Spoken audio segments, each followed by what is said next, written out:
Alors, une petite anecdote sur ma vie en tant que gros PD.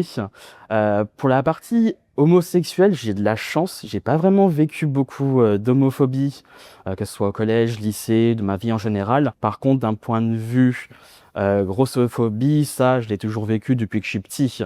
Donc, se sentir à part, exemple de grossophobie qu'on peut avoir à l'école, par exemple, ça va être dans les vestiaires où on a peur d'enlever le t-shirt parce qu'on est jugé, on n'a pas le corps dit maigre, normal, entre guillemets, ou tandis que tout le monde a à peu près le même corps.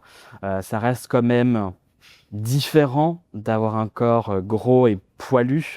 Donc on est souvent mis à part et on est un peu au centre du regard des gens.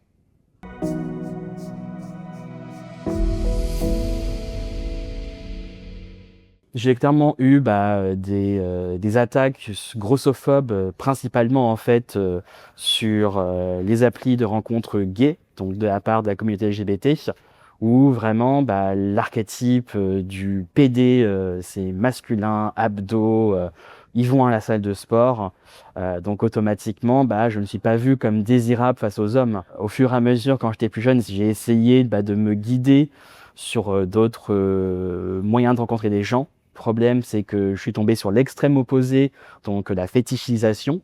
Et là, d'un coup, pareil, je suis pas humain, je suis un objet. Des fois, on va me dire que je suis même pas assez gros.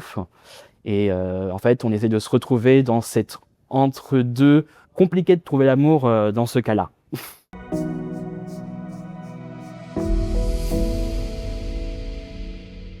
Qu'est-ce que je dirais à mon plus jeune moi? Te prends pas la tête. Vraiment, les personnes autour de toi, les écoute pas.